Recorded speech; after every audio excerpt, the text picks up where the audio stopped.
Hey everybody, it's me, Andy. And I'm Sean. And this is the Commander's Brew. This week, achievement unlocked, the Great Aurora.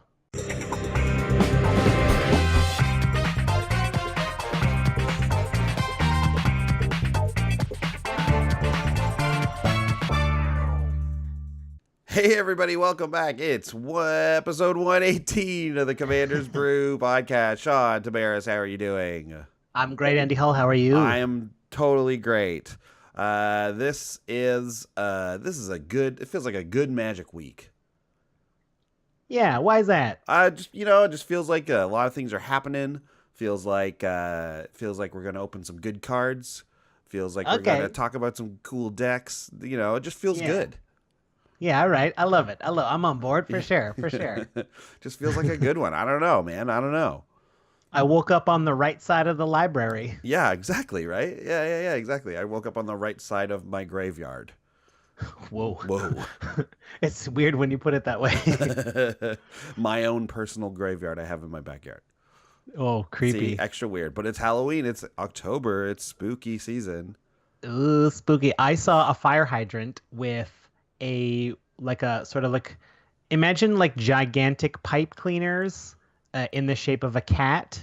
Like they're sort of like what brushy wires made like a black cat, and it's standing on the fire hydrant. Ooh, cool. Yeah. I just have a black cat. Yeah. In my house.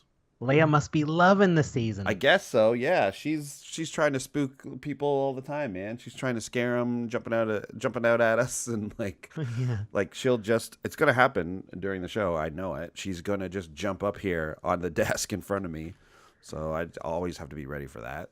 Little Leia appearance. Yeah, little Leia appearance. Yeah. So yeah, we're not doing Halloween. We're not doing Halloween decks, even though we're close to Halloween. Yeah, I guess we're not. It never really occurred to me. Well, we've done them in the past. We've done a couple. Yeah. And I don't know. We were just stoked about this idea. We've got other ideas we're more excited about. We're too excited. Yeah, exactly. We're too excited about the achievement unlocked decks. Yeah. But yeah, why don't you tell people what's going on? Business-wise.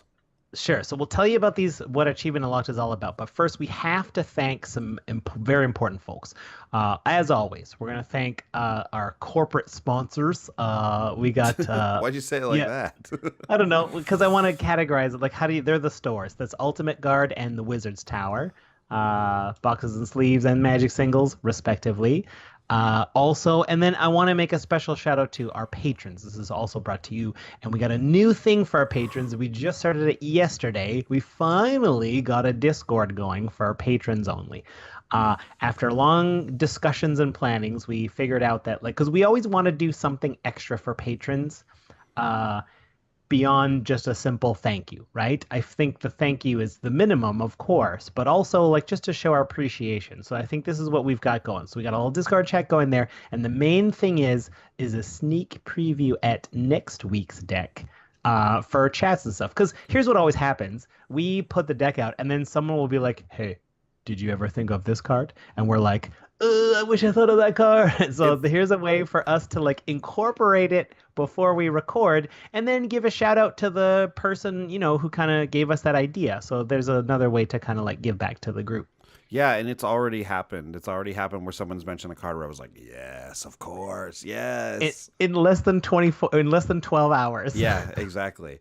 So yeah, you can if you're a patron, you can get on the Discord chat. Also, we haven't mentioned this in a while, but it's a good thing to remind people of, because I did recently get messaged about it. But if you're using the Lifelinker app as a way to track your life and life totals in your games of Commander, or just regular Magic, you can actually, when you become a patron of any level of ours, you get to unlock our icon in that app, and that's just available right on at patreon.com/commandersbrew. So yeah, just letting you guys know, because I know we haven't really mentioned that in a long time, because that dropped a while ago. But yeah, it's still available.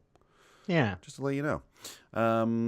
Okay, so before we get into talking about the Wizard's Tower and all that kind of stuff, I just wanted to bring up that we have a little contest going on right now on Twitter.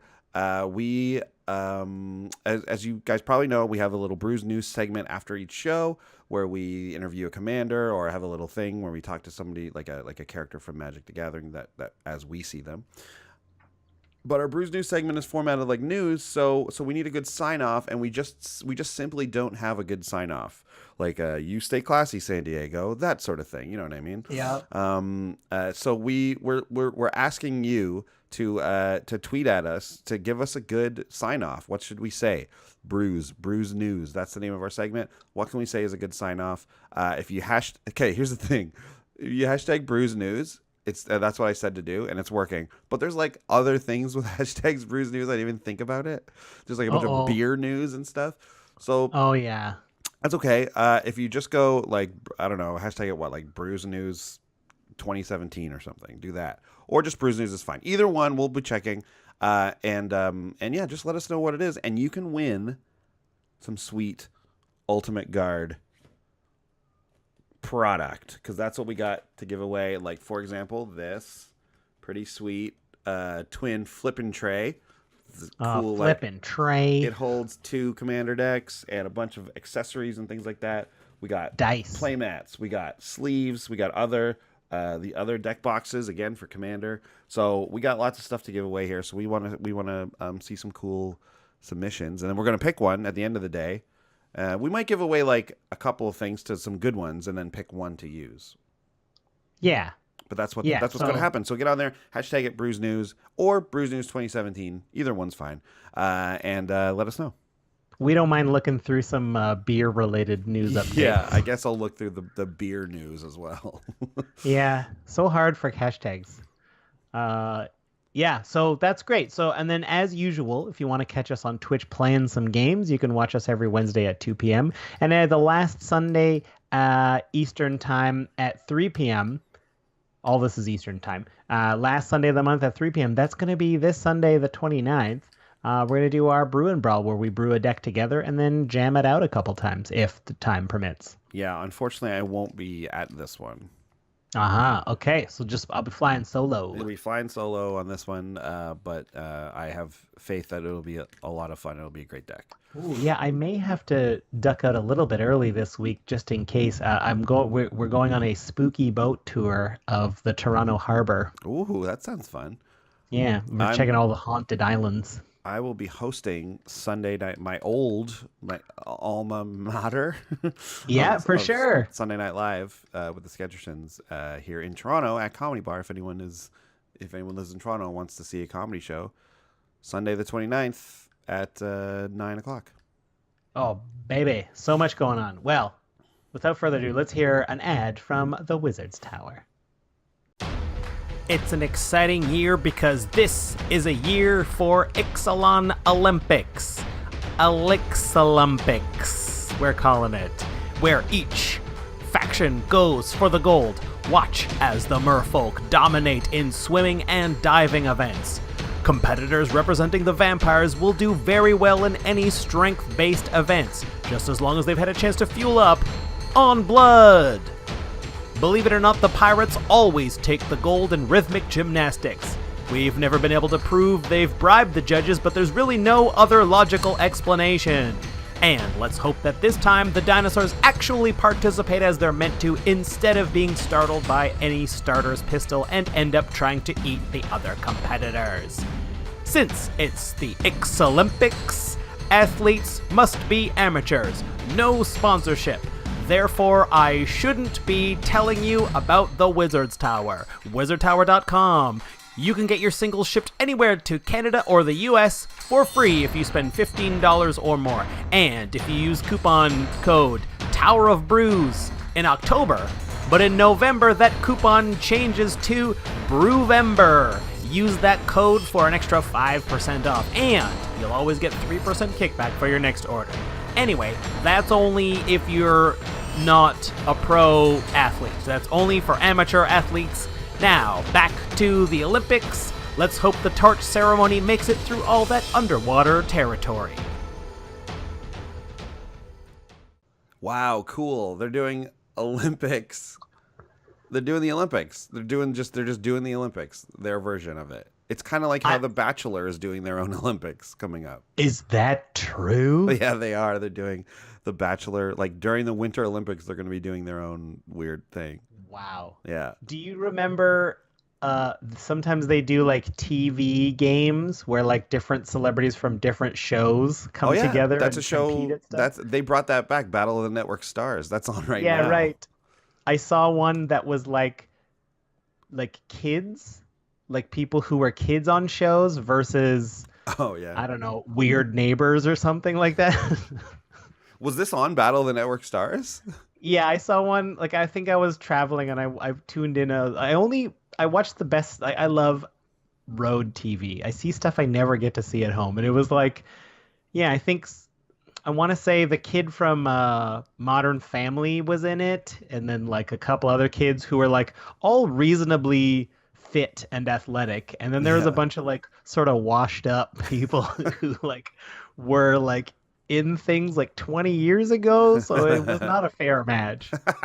And the kids just wipe the floor with them? For the most part. There was a couple great. adults who like, like there's a couple adults who like for sure kept in shape and like are maybe they're still in the business, they're still keeping very active. So, there was some competition, but for the most part, it was just like, man, that's not fair. Kids beating up on grown-ups. Yeah, right. Okay, cool. Well, did you play any Magic this week, by the way, just as a quick little catch up for this, the top of the show here? I didn't get a chance to play anything outside of our stream. Yeah. Which I don't think I did outside the stream either. Yeah. Yeah, our regular Magic night didn't happen. No. Which is always a bummer when that happens. But this week hopefully we'll get in on it. We've been playing our Yisan 1v1 deck online, of course, and we've also been drafting a little bit. I jammed that once or twice just on breaks. Yeah. Sometimes when I take a break from working on Magic stuff, I like play some Magic online. If I was going to draft, I would for sure stream it. But this time I played our Yisan 1v1 and I figured something out about crop rotation. Yeah. It's amazing to get something like Nykthos for sure, but it's also amazing protection against like Wasteland. Oh, yeah. They try to destroy your land, and then you swap it out for a new one in response. Yeah. Oh, that's really good. Figured that one out way too late. There's so many ways to win with that deck. It's hard to figure out like what's the best one to go for at any given moment. Yeah. You just got to get your reps in and know what you're doing. Mm-hmm. What did we draft? We drafted something where we went. Oh, we drafted Pirates. Yeah, we drafted that's right. blue-black Pirates with a red splash for Beckett Brass. And we were also splashing Ixalan's Binding, because why not? And I think we had splashed another card too. It was a heavy treasure deck. Like we had all treasures. Oh, because we had the Win with Treasure. We had Revel in Riches, yeah. Revel in Riches, and we almost 3-0'd it, but our last opponent, we were locked in a stalemate, and we resolved Revel in Riches after generating so many treasures with that. Is it Deadeye Plunderer? Deadeye Plunderer. So we had Deadeye Plunderers, which of course is the one that makes the treasures and then gets bigger.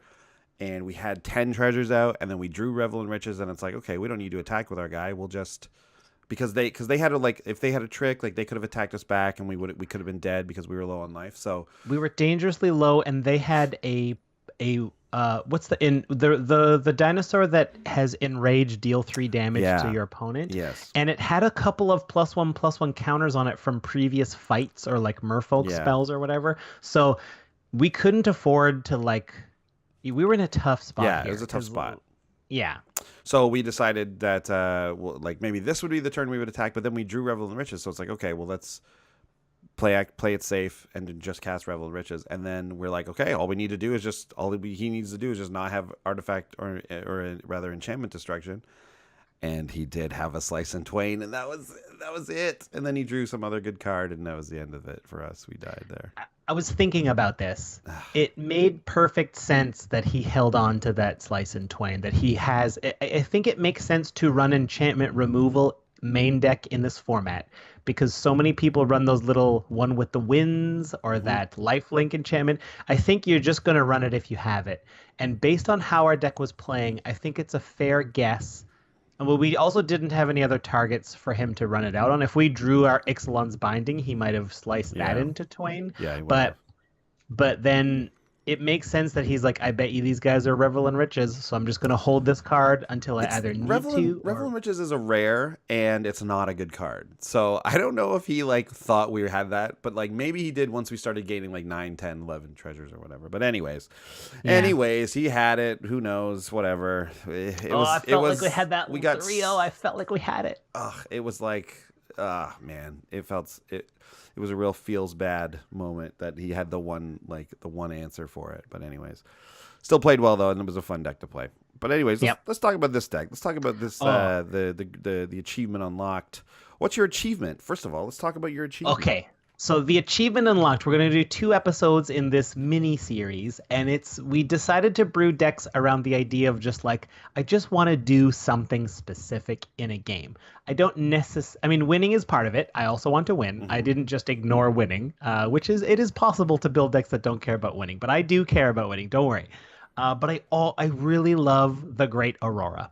I just want to resolve a kick-ass Great Aurora. So here's what it is. 6 green, sorcery.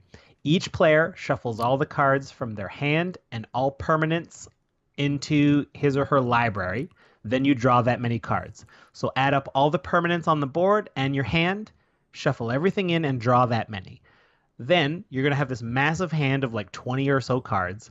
You put all the lands out into the battlefield. That's no charge. That just happens. And then you exile the Great Aurora. So simply put, it kind of bombs everyone back to the Stone Age. And if a deck is running a lot of instants and sorceries, they will end up with less.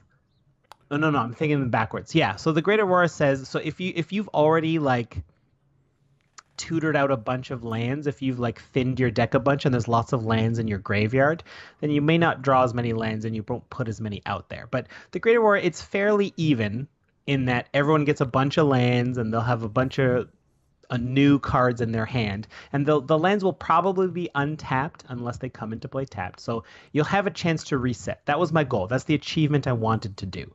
But as you'll see, it wasn't enough. The deck wasn't working like that, so I had to add red. And if you're adding red, you might as well add the Great Aurora's inspirational cousin, Warp World. Do you want to take us through Warp World? Oh man, okay.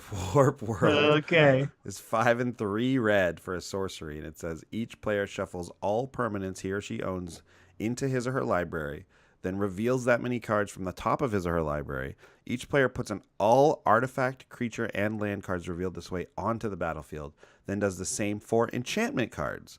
Then puts all cards revealed this way that weren't put onto the battlefield on the bottom of his or her library. So the reason they have that weird little like stutter between the artifact, creature, and lands, and then you do it with enchantments, is so that if you have auras, they have something to land on. And let me tell you, that makes this card so much worse in this deck. You'll see why in a minute, but we would love it if they all came out at the same time. That would be a million times better. Really? Wow. Okay. It would. Now, so the key differences are your hand doesn't change. So whatever was in your hand before you Warp World will be in your hand after you Warp World.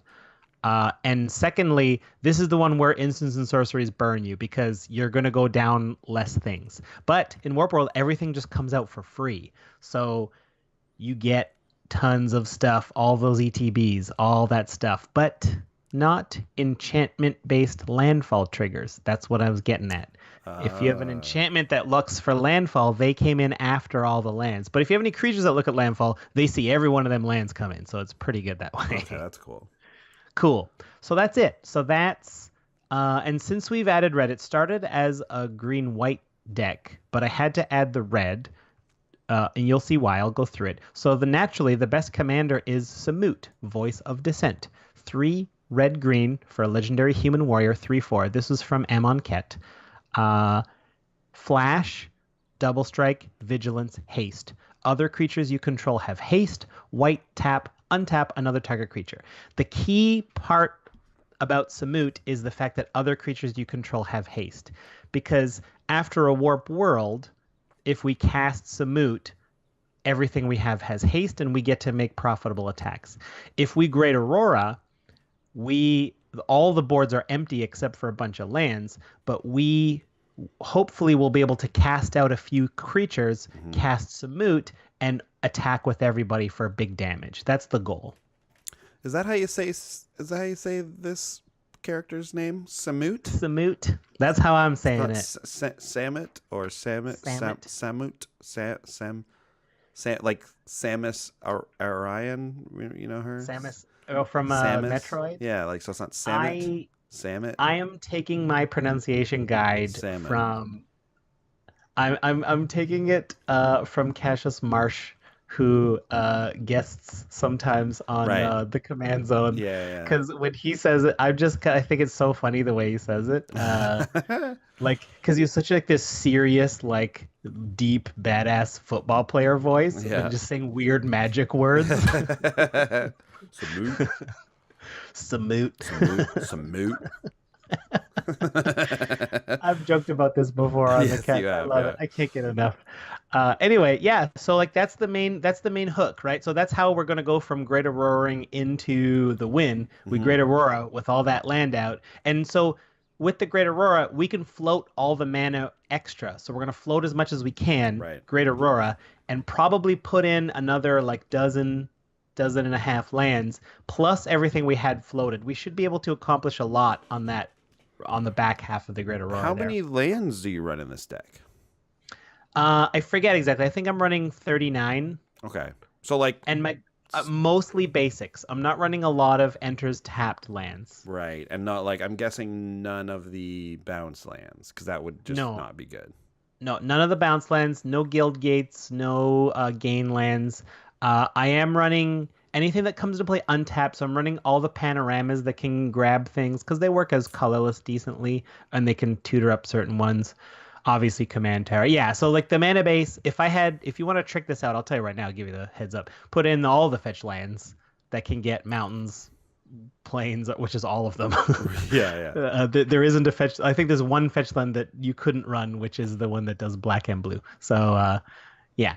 So you would put those in so that you could just tutor them up. Anyway, yeah. Okay, cool. Cool. So I think it's important to note, and this is still in here, the original version was going to be Karametra. So let's start with that. The whole point is we want to cast spells that bring in more than one permanent to our battlefield. We want vast quantities of permanents.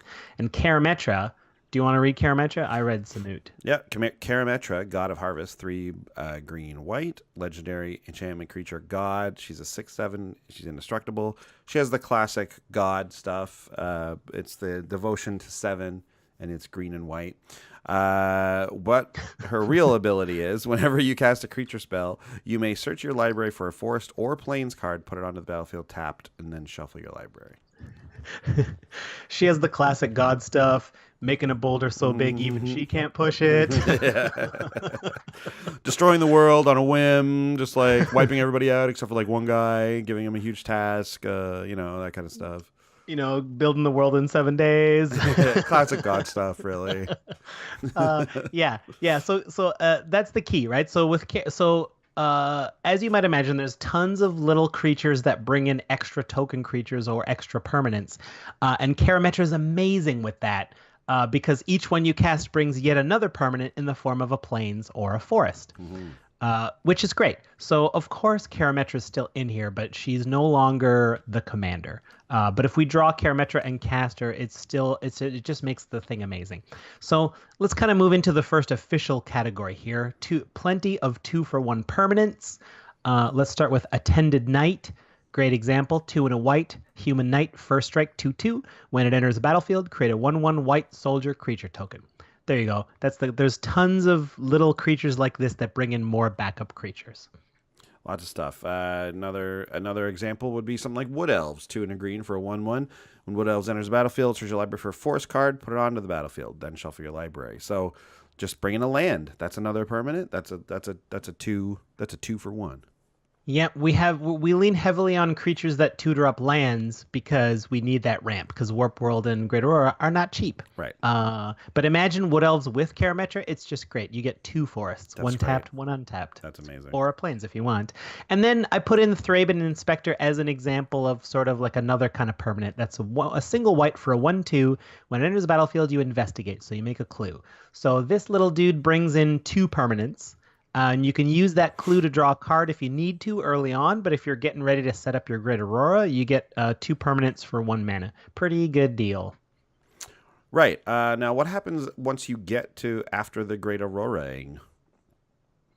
Right. So we right. So if we were Great Aurora-ing, we didn't have red, but here's some of the key cards that red gives us. I want to highlight some that are still on board with our game plan. Now that we have red, we also get to run Siege Gang Commander. 3 red, Goblin, 2/2. When it enters the battlefield, put 3 1/1 red Goblin creature tokens onto the battlefield, and then for 1 and a red, sacrifice a Goblin. Siege Gang Commander deals 2 damage to target creature or player. So that's a useful ability to take care of some utility creatures that are proving to be very annoying. But this guy, for 5 mana, brings you 4 permanents. That's a pretty impressive deal right there. Yeah, that's really good. That's what you're looking for. Yeah. Then we have Foundry Champion. I like this card. I've seen this. I used to run this in a token deck. I think I stopped for some reason, but I still like it. Foundry Champion is 4 red, white. Elemental Soldier creature. It's 4/4. When a Foundry Champion enters the battlefield, it deals damage to target creature or player equal to the number of creatures you control.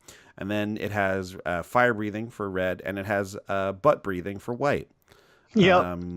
So yeah, gets +1/+0 obviously, and then +0/+1 for white. But yeah, this is neat. Like this guy just pops in and can kill a player in a late game, can take out a big creature. Sometimes like it's a nice little addition. And I want to say this guy works pretty well with something like Warp World. Now, keep in mind it doesn't work perfectly with Warp World because all of the creatures hit the battlefield at the same time. Oh, wait a minute, though. But if you stack the triggers correctly, if you stack this guy's ETB trigger after all the Make More Token Buddy triggers, I think his will be bigger. Oh, yeah. So after a Warp World, if you hit this guy, you could just get a kill right there. That's like 1 kill right there, probably. Love this guy. Love this guy. And then, okay, here's what we also get with red. We get Wart the Raid Mother. Ooh. 4 hybrid Gruul. So 6 CMC, 2 of it have to be red or green. 3/3. Legendary Goblin Shaman. When Wart enters the battlefield, you get 2 1/1 red and green Goblin Warrior creature tokens. So you already get 3 permanents. Still pretty good for what we're doing. Each red or green instant or sorcery spell you cast has Conspire. So you can tap 2 creatures that share a color, either red or green, and you get to copy it. What are our 2 achievement cards we're working on here? Yeah. There is a green one and a red one. Oh, baby. I'll tell you right now, I'll give you the heads up. Copying Great Aurora doesn't do a lot. I was going to say, like, wait a second. What are we actually doing here, though? Copying Great Aurora doesn't do a lot. But copying Warp World certainly does a lot. That one is like, so I think that's the new super achievement. You know how games have an achievement that's like, oh, you beat the game. But then there's like a rare achievement, which is like, ooh, beat the game without saving. So that to me is the ultimate achievement, is if you can copy. So the ultimate achievement, here's the ultimate achievement. Great Aurora. No, I guess it would, yeah. Again, the ultimate achievement is a copied Warp World. That's going to be amazing. So you have 20 permanents out, you play Warp World, and then you copy it. What happens? Okay, so if you have your 20 permanents, here's how it's going to go. So you're going to shuffle 20 permanents back into the deck, and you're going to draw 20 cards. All of those permanents go onto the battlefield. Right. All of your opponents do the same. If your opponents are not running a dense, like if they run a lot of instants and sorceries, they lose permanents. But your permanents are each going to bring, on average, 1 or 2 permanents with them. Right. So you're probably going to go up from 20 permanents to like 25, 30 permanents. Right. Okay. Maybe. Yeah. You could get unlucky. But like you could also get very lucky. So now your second Warp World turns those 30 permanents into like maybe, I don't know, 40 permanents or something like that. Right. Whereas hopefully your opponents are losing permanents as they go. Hopefully. Right. Now, there's also the chaos of like what ETB effects do your opponents have? Oh Like yeah. like What a all mess. kinds of crazy stuff is happening, but like how fun is that? That's my achievement. That's what I want to do. Okay, that's what you want to do. And of course, Great Aurora would just give you a bunch of cards and and you put all the lands out, and then it would happen again. So you would actually get less. You'd actually get like less. Everyone would basically get less stuff, right? Well, because you shuffle your hand as well, that number wouldn't change from part 1 to part Oh, 2. right. Okay, I forgot about that. Yeah. The only way that would change is if you had a flash creature that brought in a buddy, that brought in an extra token or a permanent that you would cast in between Great Auroras to get an extra permanent. Okay. But I don't want to risk running instant spells that make creatures because do you know what? no. Maybe it's worth running one copy of like White Sun Zenith or like that the one that makes warrior tokens. Like maybe it's worth running one copy of that just in case. Yeah, the warrior tokens one would be good. What's it called? Beneath the Sands? Secure No. the Sands or something? Secure the Waste. Secure the Waste. That's it. Yeah, that's it. So in that case, the first Great Aurora would resolve, and you would float as much mana as you can. Well, actually, you know what? There is a difference. The big difference between Great Auroras is you get to float all of your mana Right. after the first one resolves, and then so when the second one resolves, you have even more mana. So you can cast Samut and more things out of your hand and just go nuts with it. Right. Yeah, so maybe it's worth one Secure the Waste. Maybe. Might just be a I fun also thing to thought do. of a card that it's crazy that I did not include this card, and I totally forgot about it, and I'll mention it at the end if I forget. I'll mention it now because I will forget. It's Panharmonicon. I totally forgot about it. It How has much to be is in that this card now, though? deck. Oh, good question. Good question. I haven't really looked at it for a while. So Panharmonicon, Panharm. it's like $250. I can fit it in. That's not I can bad. fit I it can fit it into mine too. It turns out. So that's good. Panharmonicon's got to go in this deck. Yeah. Anyway, this It's is so why I funny- love the new Discord chat to like put up. I would love for somebody to be like, "Yo, Panharmonicon," is like, yes, Yo, yes, of course. it is very funny that our decks kind of ended up being similar. We did not plan this at all. Like we did not plan Yeah. to have the same decks. I knew Sean was doing Great Aurora, but I just tried to think of something else fun. I thought of something like, oh yeah, that's not the same. That's great, perfect, okay. And then it turns out it's like, oh, this is kind of similar. It's not super similar, but it is kind of similar. It's funny. You'll see next week. Okay, cool. But yeah, anyways. Like, So, it okay. turns out we would like some of the same cards. Like, I would like a Panharmonicon. I would like things Yeah. that bring in other permanents. Anyways. Yeah. Okay. All right, so good. So that's how we're going to do the Warp World Great Aurora. But there's some other things going on in this deck. I want to highlight some creatures that scale based on the number of creatures we have on the battlefield.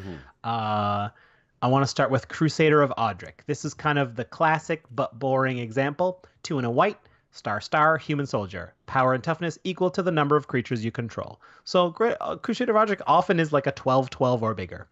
Yes, crusade! Feel free. We are Audric's sword. We strike without fear, for his mind has divined how our foe will be slain. Great. I don't know that's why not Audric Audric would saying be it. saying that. You are Audric's sword. You strike without fear, for my mind has divined how our foe will be slain. There you go. Oh, that makes sense. He's a master tactician, so yeah. Yeah. Okay. Anyways, that's just what he says to that lady before she goes into war, I guess. Yeah. Fight the vampires. And if you Big can, time. arm wrestle them. And you shall win, because only one person can not win against me, and that is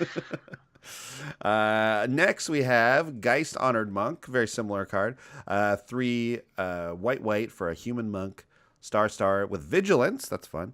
Geist Honored Monk's power and toughness are each equal to the number of creatures you control. But this one does double duty because when Geist Honored Monk enters the battlefield, put 2 1/1 white spirit creature tokens with flying onto the battlefield. So this one is a 3. You get 3 permanents plus Geist Honored Monk usually gets pretty big and is something to deal with. And I mean, vigilance. don't forget about vigilance. Vigilance is very good in Commander, and it generally is kind of underrated in our format, but is actually really good. Yeah, being able to attack like that, so good.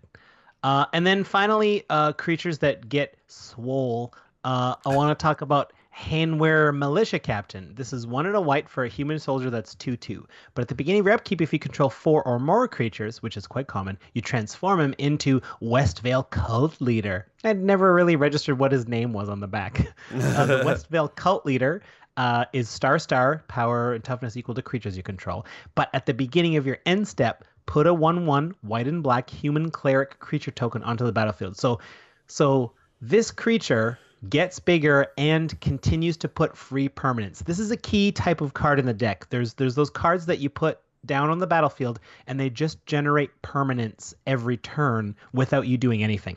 These are huge ways to like speed out your warp worlds and or great auroras, etc. Yeah, the longer you have Westvale Cult Leader out, she's just generating you more and more value on those cards. So I mean, huge. Seems great to me. Yep. Yeah. So then so speaking of free permanents, we have a few other ways to do that. Do you want to lead us into this one? I love it. Landfall. Landfall's Right? a great way. There's a lot of cards that work with landfall, work with tokens, give you more permanents. One of those is Omnath, Locus of Rage. 3 red, green, legendary creature, elemental, 5/5 with landfall. Whenever a land enters the battlefield under your control, you put a 5/5 red and green elemental creature token onto the battlefield. And then whenever Omnath, Locus of Rage, or another elemental you control dies, Omnath deals 3 damage to target creature or player. This guy's so good. We love Omnath. It's a pretty popular commander these days. But even in the 99, obviously this is just a way to generate more permanents. And with Karametra and with the way the Great Aurora works and with the way these cards work as far as dropping lands, or sorry, I meant Warp World. Warp World. Dropping lands at the same time as they drop creatures, Omnath can generate you a ton of 5/5s, which are not to be sneezed at. Right. So as long as if you Warp World into an Omnath and several lands, you're probably going to hit 6 or 7 lands. And then you may have floated a bit of mana already to begin with. Omnath sees all of those lands hit the battlefield after the Warp World, so you get all those 5/5s, you cast some Moot, they all have haste, and you just go to town. You just go to town. Go to town. How's the town? Buy I've been there. your groceries, pick up your supplies, and then you go back to the cabin you're staying in. Yeah. Go to town, get some stamps, buy the paper. Yeah, sure, there you go. Then you go back to your wooded home. Yeah. And then another landfall creature, Emeria Angel, 2 white for flying 3/3. That's already quite a nice rate for a flying 3/3. And it has landfall. Whenever a land enters the battlefield under your control, you may put a 1/1 white bird creature token with flying on the battlefield. This card is amazing. Incredible bird. Like, just can you imagine? I did play when this card was in limited, but only very, very briefly. That's when I started back into Magic and Zendikar times. But on today's standard, this is a bomb rare to like play in limited. Well, it's a 4-mana 3/3 with flying, which is already pretty solid. And then all you have to do is play a land, and you get another token. You know, they have to deal with it pretty much right away. Otherwise, you're just going to start generating 1/1 flyers, which is great. If it's good in Commander, it's probably pretty good in... I mean, that's not true. There's lots of stuff that's good in Commander that's not good in Limited. Emeria Angel, though. Solid card. Love it. Yeah, right? And then, more permanents for free. We got Trove of Temptation. 3 and a red for... This is a new one from Ixalan. It's an enchantment. It says, each opponent must attack you or a planeswalker you control with at least 1 creature each combat if able. And at the beginning of your end step, you make a treasure. So making that treasure token, again, that's just added value. It's also giving you a little bit of ramp. If you still haven't, if you're still trying to get to that point where you can cast Great Aurora or Warp World, Trove of Temptation just helps all around. We're really into this card. Hey, I also have this in my deck. Yeah, man, we're into this card. It's like from this deck's perspective, it's ramp or fixing if you need it. We don't want to sack treasures for any reason. We want those permanent counts as high as possible. But it's extra free permanents. Mm-hmm. Like once this is down, we're getting a free permanent every turn. And in a pinch, you can use that treasure if you need to, right? Like if you don't have the 3 or 4 green or whatever it is to cast your thing, you might take a treasure down to make it happen. There are some times when you don't want to cast this though, if someone has a big, huge monster that can get through your stuff. You know what I mean? Like there is that little bit of a downside. Usually it's not too bad, especially if you if you have a nice board set up where you can block effectively and things like that. Yeah, like we've got like Crusader of Odric, for example, gets really big. It's hard to attack through a lot of our creatures. Yeah. And we usually have enough tokens that we kind of are like we're willing to chump quite easily. I think we don't have much of a drawback from Trove of Temptation. There are a few instants and sorcerers in here. I have a few like board wipes in here. So like we have those as protection just in case our opponents are pulling out way ahead of us. Yeah. But yeah. Well, yeah. I mean, like if you are just a bunch of tokens and your opponent's creatures are bigger than yours, you might if you can team block. That's not great for you. And chumping, each opponent must attack you. It's not just one. Yeah. Like each opponent. Well, I mean, I'm not going to go into this, but we are running all your creatures are indestructible that can fit in budget. So it's ways to so in a perfect world, we cast to make our things indestructible, and then we instant speed, maybe we route on your end step, and then you lose all your creatures, but I don't, and that's just more permanence in my favor. That's one way to tip the permanence scale. Yeah, the only reason I bring it up is because I tested with my deck a little bit last night, and there was a couple times when I was like, ooh, Trove just kills me here. Okay, nice. So I mean, it's pretty rare, but just be aware of the downside. It's not all gravy with Trove of Temptation. Yeah, this deck is pretty resilient. Yeah. Cool. And then lastly, I just want to talk about a couple. What if we're not getting the headliners? What if we don't get the Great Aurora? What if we're not getting Warp World? Well, of course, we're running Tamio's Journal. I love this card. Yeah. 5 generic legendary artifact at the beginning of your upkeep. Investigate. Put down a clue. So it is doing yet again what we want to do, a permanent per turn. And you can tap it, sacrifice 3 clues, search your library for a card, and put that card into your hand.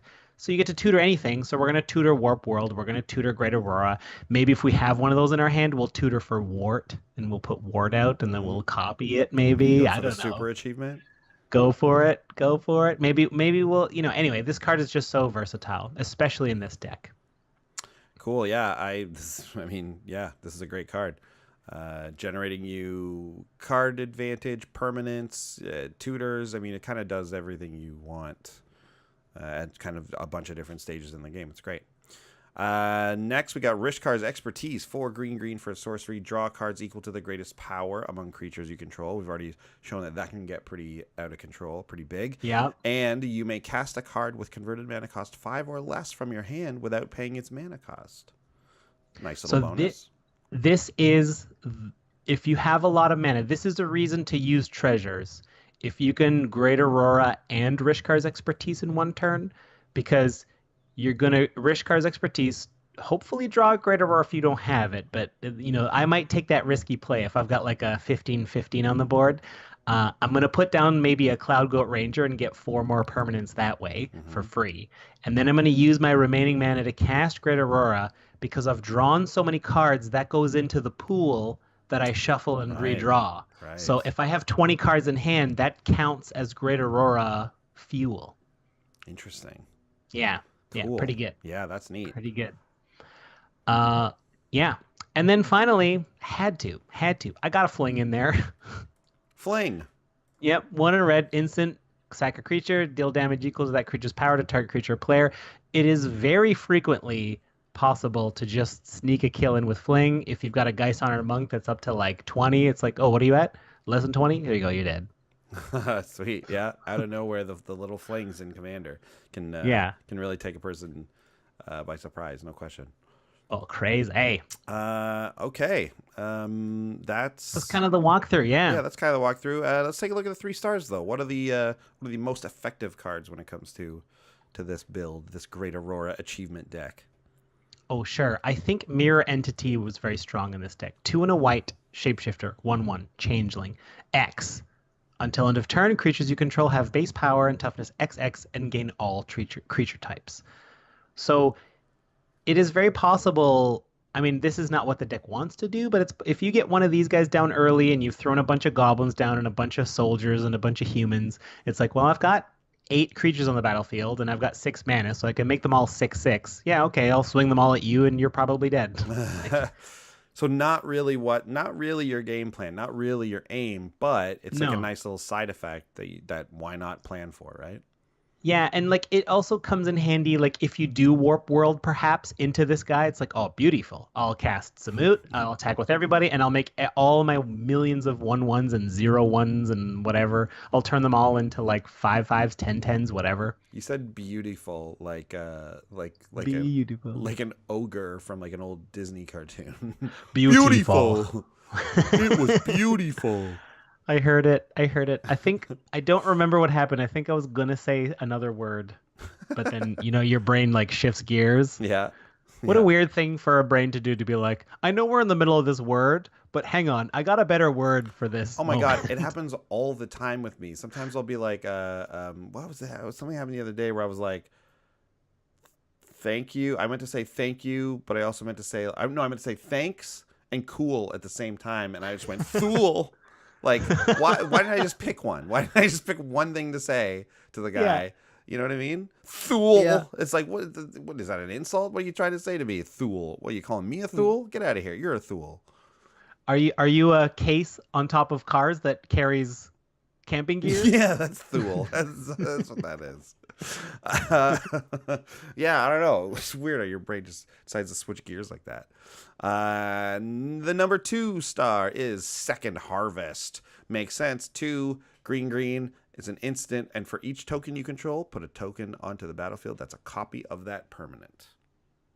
Yeah. Straight up. So it works on treasures, works on clues, works on token creatures, works on it all. Works on it all. It's great. Yeah.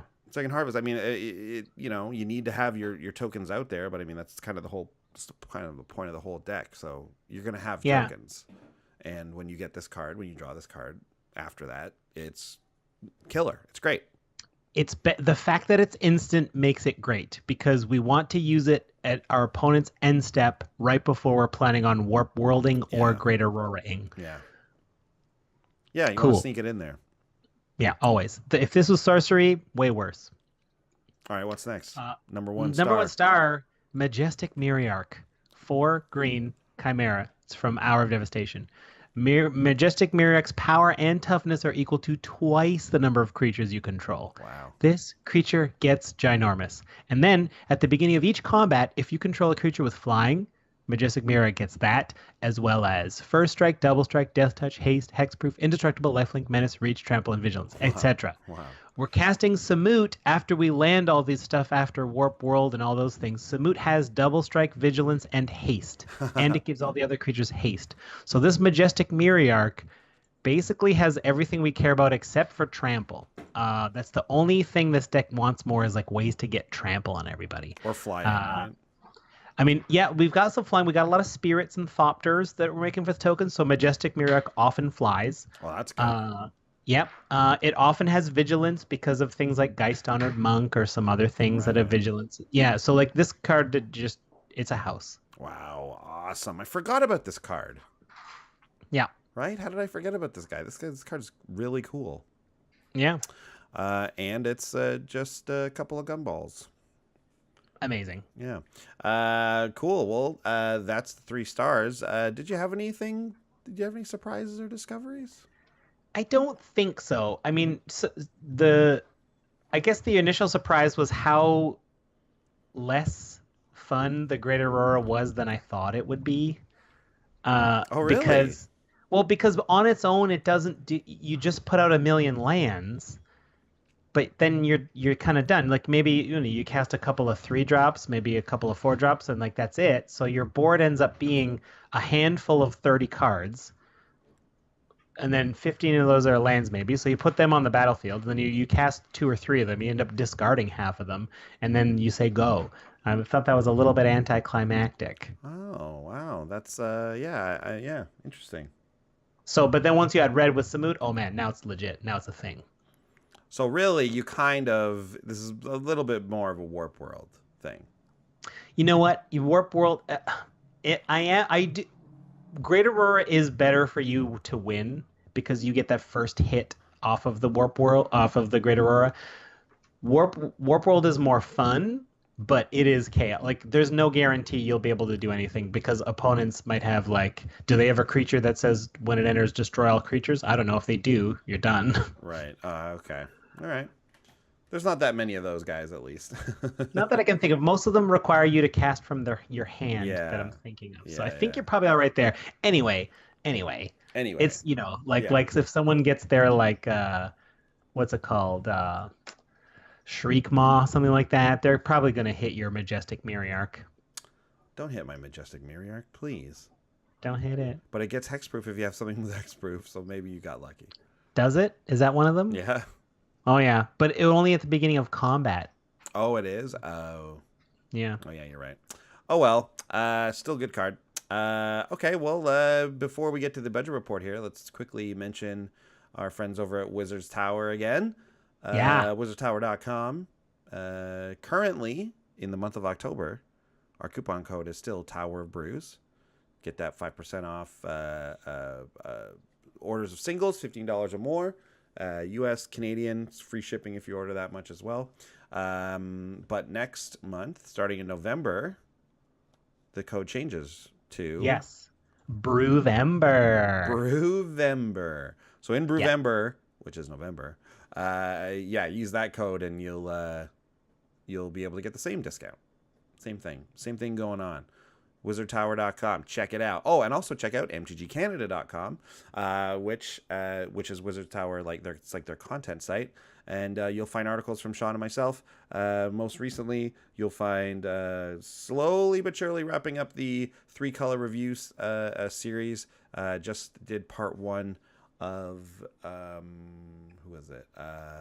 Grixis. Man, Grixis has a lot of commanders. They have a lot of legendary creatures. Yeah. I think more than the other 3-color combinations. And I think part of that is due to the Wizards deck that came out. But we also had, it's like, man, there's a lot of really cool commanders in that color combination. I do love Grixis. It's undeniably one of the most powerful 3-color combos, I'd say. Yeah. It's definitely right up there. Yeah, it's up there because you got the. Yeah, I think anything with Simic, right? A lot of those are also big too. They say like anything with green and blue plus any third one, but yeah. Green and blue is great in Commander, and Grixis you get the Izzet, you get the powerful Izzet stuff like all the removal, all the like counter spells, all the powerful blue draw stuff, and then the black removal, and then you get a lot of cool stuff. Cool. Anyways, check it out, mtgcanada.com and wizardtower.com. Yeah. All right, well, now it's time for the budget report. This is where we take all of the cards, shuffle them back into the deck, and pull them out again and see which ones go up in value, which ones go down in value. Which Somehow, ones shuffling them back into the deck will make some of them go up in value. That's just the way it works. In my mind, I had a slot machine image, but I couldn't articulate it.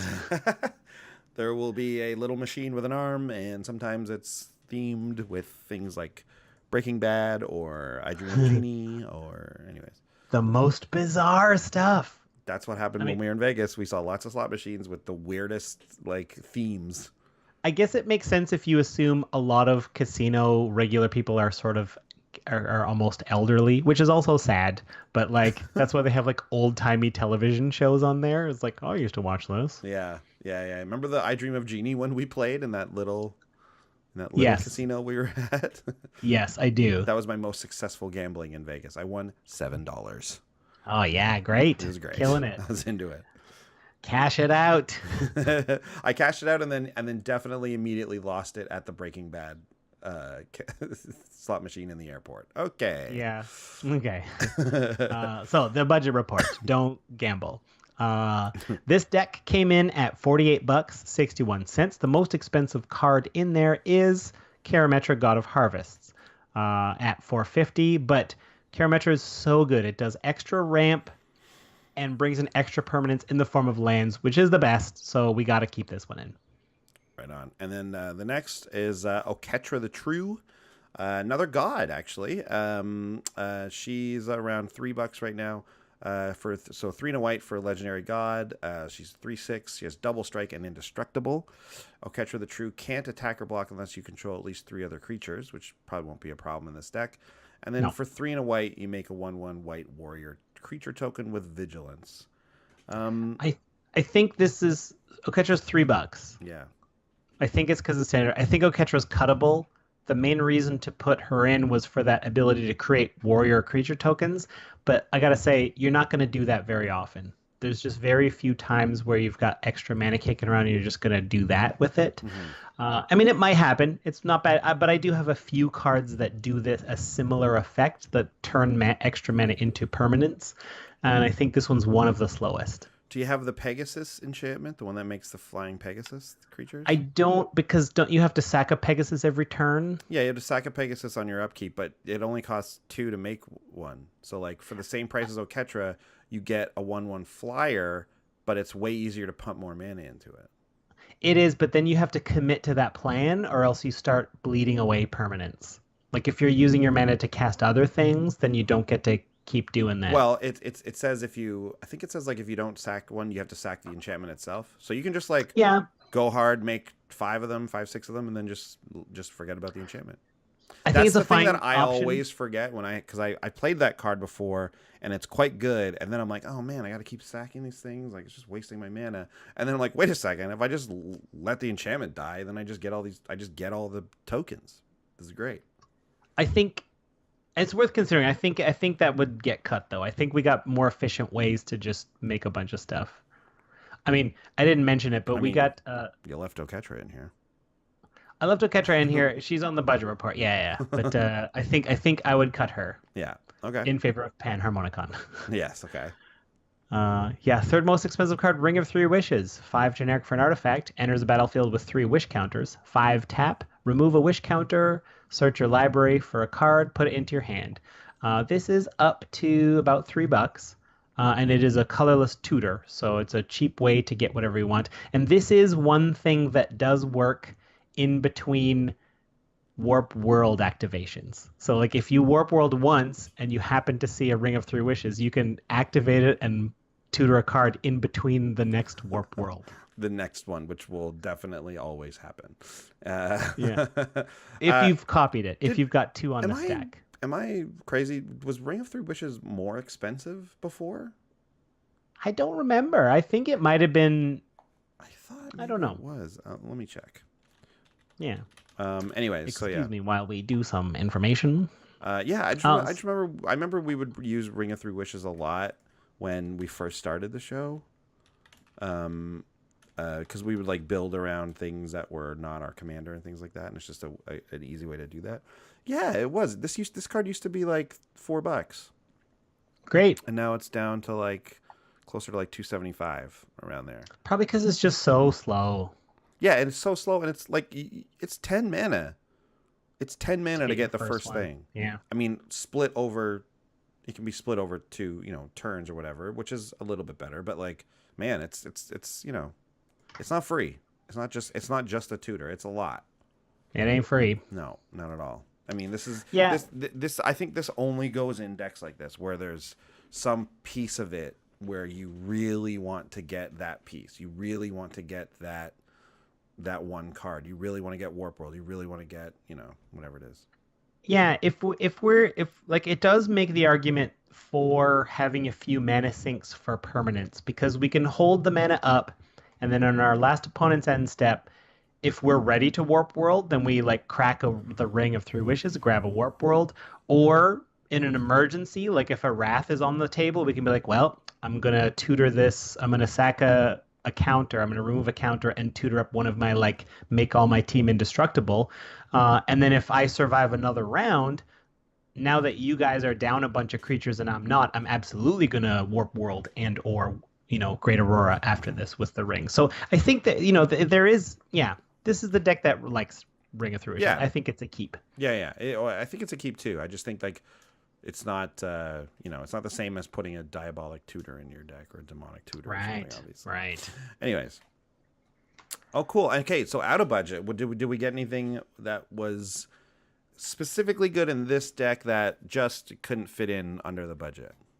It's tough because I do think this deck needs a lot of work around. Obviously, any of the doublers. The cheapest one we have right now, I think, is Anointed Procession. Although maybe Parallel Lives less than Anointed Procession now? I'm gonna look that up. No, I don't think so. I've got Parallel Lives on my wish list at Wizard's Tower, so I always see when it comes in. I think it's Parallel Lives is a little bit less than Anointed Procession at Oh my this god, very you're right. moment. It is. Yeah, it's 8. I guess in Canadian, it's. I haven't looked at Anointed Procession in a while. Anyway, according to TCG Mid, Parallel Lives is slightly cheaper than anyway. But my whole point is like obviously we want anything that doubles tokens. Yeah. That's going to be in here. The Chief is doubling season, but I'm not going to talk about that. We might want. It just occurred to me. Reese the Redeemed. He's that He's expensive. single. Yeah, he's expensive, but like obviously being able to double your tokens just repeatedly is going to be bonkers. I feel like none of these are surprises though. Like these would be obvious includes, I think, if you were doing it. Maybe Nylea, who's pushing about $5 right now. I could squeeze Nylea in. I just haven't to give the team trample because that becomes very useful. I don't have a lot of ways to get trample. Right. Yeah, she's a solid way to do it for sure. Yeah. Yeah. Those token doublers, they are sought after. They are coveted. Coveted. And it turns out not just in Commander these days. We talked about before we were recording, the Anointed Procession price is due to Standard, it seems. Yeah, Standard is all about Anointed Procession right now. Yeah. So, anyways, that would be great if you managed to get a couple of those before they jumped in price. Good for you. They're very good cards. So. Hopefully they will drop once the standards finish with them, and we can get them for a little cheaper than we can get Parallel Lives. Or at the very least, that this current standard deck, people figure out a way to beat it, and then there you go. That's what Commander players should be doing. We should be trying to affect the price by figuring out the decks and stand the other formats that beat the cards that we want to buy. Yeah, we just have to come up with the new undiscovered best deck in Standard, and that just destroys Esper tokens. That just great. crushes Esper tokens, and that way no one will want to play it, and we can buy then we can buy the cards for cheap. Never mind the large investment we would have to make into Standard to make that happen. Yeah, bring down the price of Scarab God too. Yeah, might as well while we're at it. Okay, well, yeah, there you go. That's it. That's the deck. Ooh. Yeah, fun. I can't wait. I think I found another one I might have to paper up in real life. Really? I think so. Interesting. This is everything I want to do in Magic. This is everything I want to do. Just the most dirtiest nonsense. Like, does it even make you win? Probably, maybe, hopefully. I think it does. I think there's a real, it's weak to things like tons of board wipes and stuff like that. If I just keep getting raft over and over, like it's hard to do anything. But what deck does? I have my Indestructible cards in there for that. And I imagine getting getting your Warp World countered or something probably feels pretty bad. Yeah, that feels terrible. That can't be good.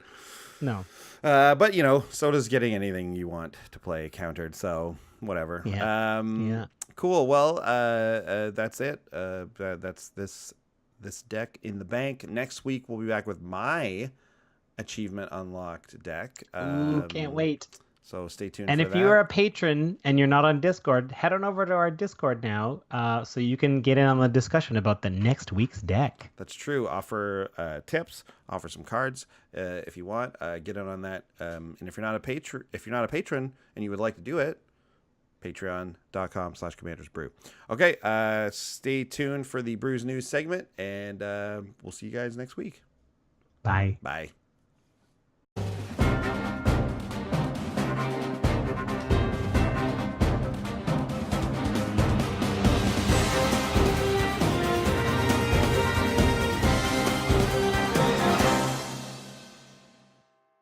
Hello, everyone. Welcome to Brews News. I'm Andy. And I'm Sean. Today, we feature a special segment, Halloween Tips from A Shade.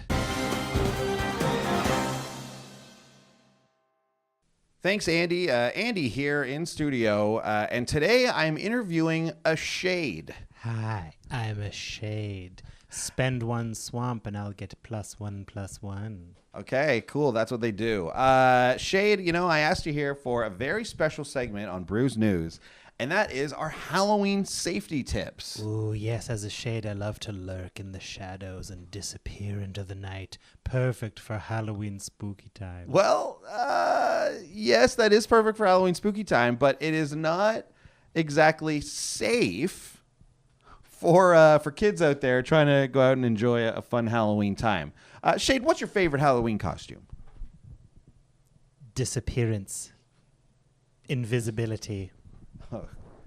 Yeah, well, that's a great costume for anyone. But if you're going out on Halloween night, you got to stay safe. You got to stay visible. So one of the tips that I'm gonna say that is get some nice reflective tape like this, and then you just kind of put it around you. There you go, and then everyone can see that now there you are, and you just kind of put it like there you go. There you go. See, it's like a sash. It's like you're the winner of the safety parade. So there you go. You just want to stand out, and then of course you got to get your candy. Am I right, Shade? I like candy. You love candy, so you got to get your glow-in-the-dark pumpkin bucket, okay? And then you'll stand out like a sore thumb. It's not worth it. The candy's not worth it. No. Listen, the candy is very worth it.